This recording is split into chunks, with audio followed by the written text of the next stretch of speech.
Alright, what's going on, guys? We are on some public land out here in Virginia. Going hunting, of course. We got a steady, strong wind coming out of the northeast, northeast mostly. Gonna be 8 to 9 miles an hour for the entire day. So, plan is looking at the map, going into a spot. I've been in this area, but not specifically this area before. Looked at the map. There's a lake right here. We're gonna go down to the lake access, park right there, because the lake's on the southern side. We're gonna park down by the lake. We're gonna hop up onto one of the ridges right on the edge of the lake right there. Sit until sun up, probably like 9 or 10 o'clock. If we don't see anything, we're gonna hop down. We're just start moving up till we find some sign or something like that. Or if it's completely dead, we're gonna bounce out of here and go to one of the other areas that we've been to and see what we can find there. But it should be a good time, so looking to see you guys out there with me. Let's get to it.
Pretty sweet. A doe and 2 yearling fawns came through. They came through so fast I didn't even have a chance to grab my bow or anything. I just turned the camera on and filmed them. You know, and I always have this opinion, if there's a doe with 2 fawns, or very young deer, I'm probably not gonna shoot that doe. If they hung around long enough in front of me, I probably would have, but there was no rush to try and get those ones, but that was cool. They came in right at 20 yards, so we're gonna keep our eyes on where they came from. Hopefully another one comes through at the same spot. That was awesome.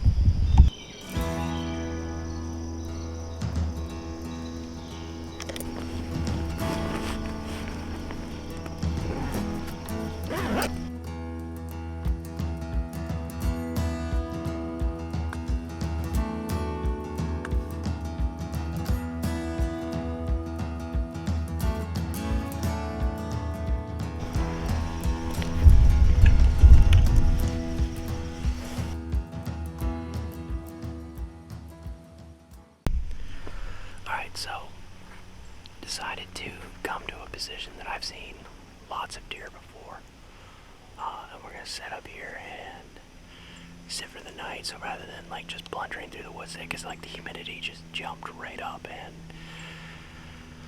I just am so hot right now.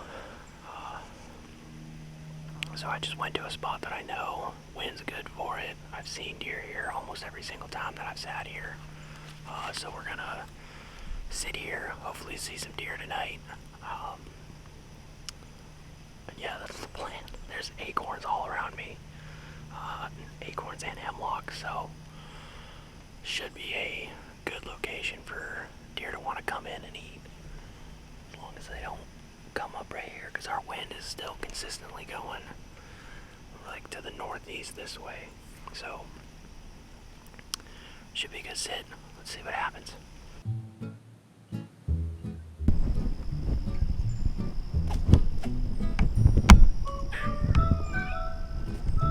Shut up, man. You're gonna give me away.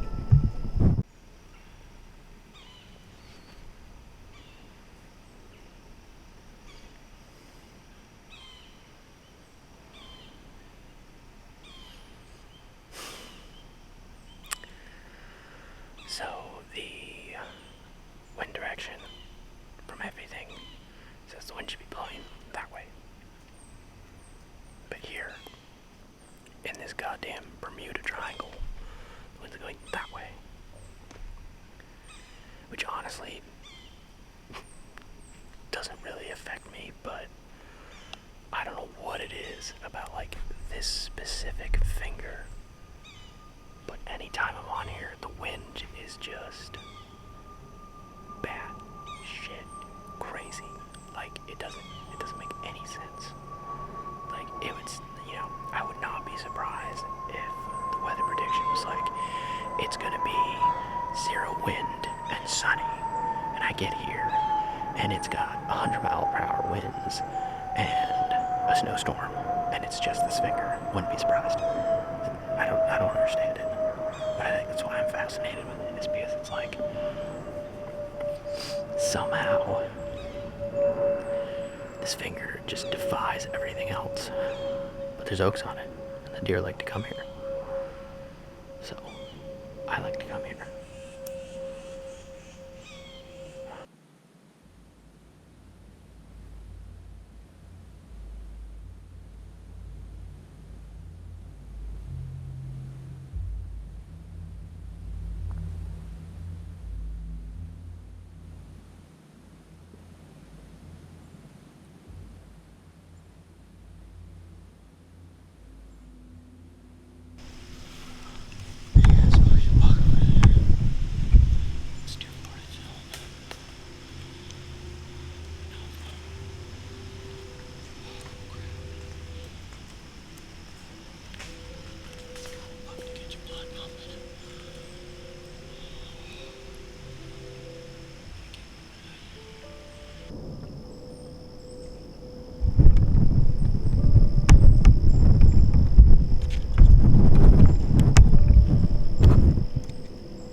All right, hey guys, let's talk about this real quick because that was a freaking awesome hunt. Even though didn't get a deer, definitely some good lesson learned that we can talk about some stuff. Now, I think the real big one that we can talk about is just the grunting.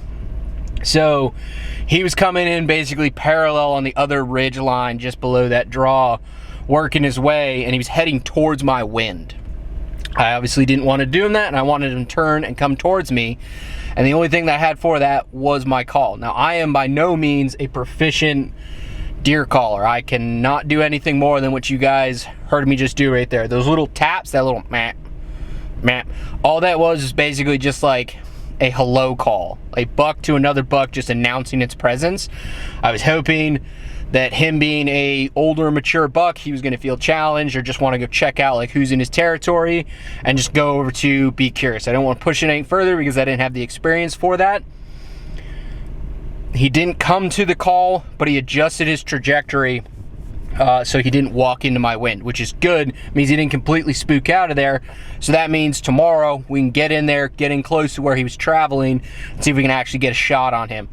Guys, if you like this video, hit a like, subscribe, share this stuff around. That really helps me out quite a bit. Let me know what you guys think down in the comments. If you think I could have done something better or a tactic that would have brought him directly to me, keeping in mind like early season right now, go ahead, let me know down in the comments so maybe next time that happens I can actually pull him in and get a shot off on him. This was a fun one, guys. I will see you guys on the next one.